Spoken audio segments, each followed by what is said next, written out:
Don't you think there's something paradoxical about the fact that he's commonly thought of as a religious or quasi-religious thinker, in view of the fact that he doesn't believe in free will, he doesn't believe in the immortality of the soul, because he doesn't believe that anything is permanently separate from anything else. He doesn't even believe in the existence of a personal God, because he thinks that the divinity is identical with nature. Is it right, you think, to think of him as a pantheist? Well, I think it's right to think of him as a pantheist, but that, to go back to what you said before, to say that isn't to deny that he's religious. The thing is, there's a very considerable correspondence between many of his views and many of the views of the roughly contemporary British philosopher Thomas Hobbes. But Thomas Hobbes was a man of, in some ways, indestructible cheeriness, but who thought the universe was a pretty gloomy setup, and was, in fact, despite some references to God, I think fairly clearly describable in a literal way as an atheist. Spinoza, on the other hand, his attitudes are religious. It's one of awe and respect for the universe at large. And the thing is, in our Christian civilization, we lay down certain requirements on the religious attitude which are not universally applicable. In other words, it's parochial of us to deny that Spinoza is a genuinely religious person, because the attitudes which in our cultural background are normally adopted towards a personal, wrathful, interested God are, in his case, adopted towards the whole scheme of things. He's religious, if you like, in the way perhaps Wordsworth is religious. One rather dramatic way he had of putting his identification of God with nature, which appeals to me very much, is this. He once said that it's quite right and proper that an individual should love God, but it's absurd that he should want God to love him. It's as if a man were to love nature and expect nature to love him back. That's quite right. There's plenty of parallel for this kind of view of man's place in the universe in the more elevated and sophisticated types of Buddhism. But I think on reflection one has to admit that these are, in their total place in the economy of human life, these attitudes are genuinely religious attitudes, even if they're directed towards objects which are not the familiar objects of religious attitudes in our culture. Do you think that Spinoza was in any important degree influenced in all this by his Jewish background? Well, I would have thought so, because just to make two very simple points, or perhaps three, to take up your big Kantian trinity of God, freedom, and immortality. The Jewish God is personal, all right, but on the whole, immortality is not very emphatically central to Jewish religion. And freedom, well, perhaps there's freedom, but in the general domain of the ethical, or the ethical relationship to God, the Jewish religion doesn't have a place for petitionary prayer, for asking God to do things for you. The Jewish view is one of grateful acceptance of what God offers. One's not always seeking favors from God, as the Christian is. One accepts what God has to give one with such tolerance and submission as one can bring to bear. And that is a very Spinozist point of view. Well, as you said earlier, I think the thing for us to do with Spinoza isn't to attempt to recapitulate the arguments, but to convey the vision. And I think you've done that very well. And I think we should now move to a discussion of our second philosopher, Leibniz, who also had a great, big, interlocking metaphysical system, except that in his case, he never put it forward in one single work, but it came out in bits here and there in different papers, letters, arguments, discussions, and so on, so that one has to, as it were, put it together for oneself. Where do you think the best place to start with Leibniz is in trying to expand his system? Well, it's probably the case that were one writing a very, very serious professional treatise on Leibniz, one would start with certain logical doctrines he has. But I think for the comprehension of what he's up to in fairly short order, the place one has to start is the idea of the monad, his notion of substance. And of course, as I mentioned earlier, this is utterly opposed to Spinoza's, because the monad is something tiny. I mean, it's unextended, in fact.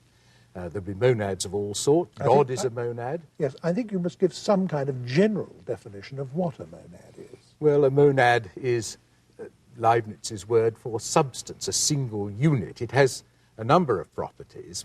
There's an argument at the beginning of Leibniz's monadology, which is, in fact, not a very sophisticated argument for as clever a man as Leibniz. He says whatever is complex is made up of what's simple, and the simple components of what's complex are the real constituents of the world, and the complex are just a byproduct of the aggregation of these simples. But whatever occupies space, is extended, is complex. Therefore, the ultimate components of the world, as non-extended, are non-material, because not extended in space. Therefore, the real world is composed of an infinity of unextended metaphysical points.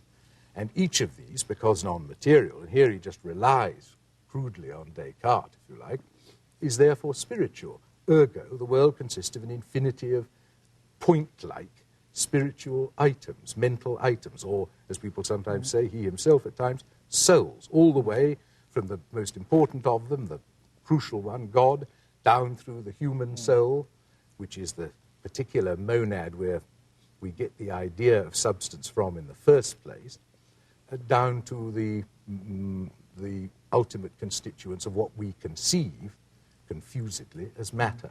I think this is such a lot for people to take in at once that I'd like to go over the main points of it again. Leibniz is saying that everything that's complex must be analyzable into simpler elements.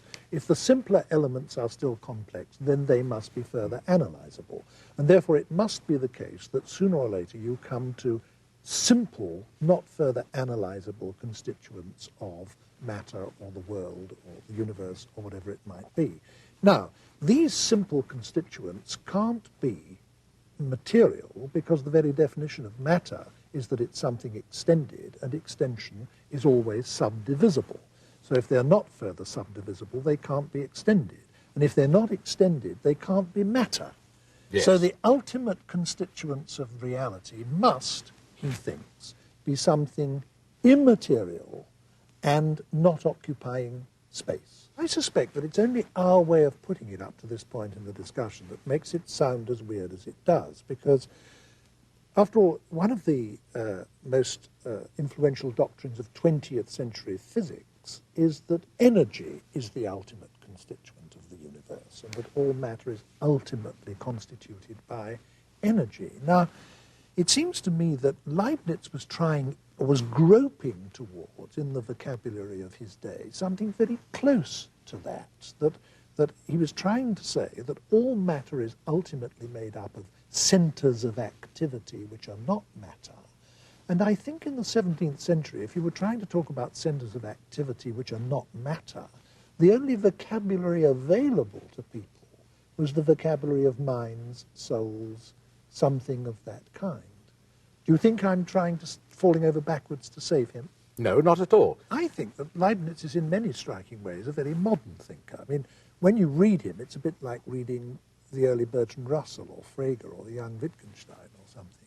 And one of the strikingly modern doctrines, which I think he was the first person to formulate clearly, and which certainly plays a very powerful role in philosophy to this day, is the idea that all meaningful statements must be of one of two kinds. That a statement can either be true in the way that a definition is true, that's to say that if you say something like all bachelors are unmarried, you don't have to carry out a survey of the bachelors in society to see if that's true or not.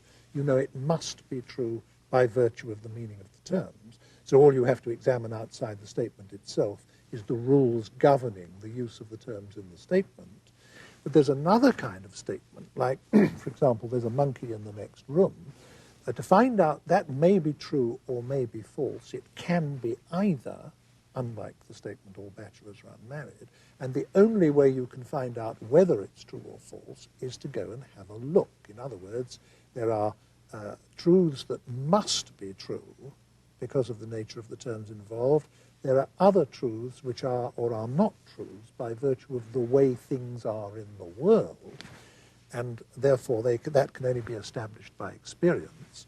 And Leibniz was, I think I'm right in saying, the first person thoroughly clearly to expound that dichotomy. Is that not so? That's perfectly correct. You mentioned earlier that Locke was a near contemporary. There's a sort of adumbration of it in Locke, but it's a bit misty. In Leibniz's case, it's absolutely clear and lucid, the distinction between what he calls truths of reason on the one hand, which it would be a contradiction to deny, and truths of fact on the other hand, which it's not a contradiction, or not evidently, at any rate, a contradiction to deny. The trouble is that under the pressure of his metaphysical commitments, the distinction between the two, as it were, evaporates at the margin. Sometimes it's put by saying, well, there are finitely analytic statements or finite truths of reason which in a finite number of steps can be shown to be such that it would be a contradiction to deny them. But truths of fact turn out to be infinitely analytic in a certain sense. You can never 100% know. We can't know We can't. Yes. that they're necessarily true, or that it would be a contradiction to deny them.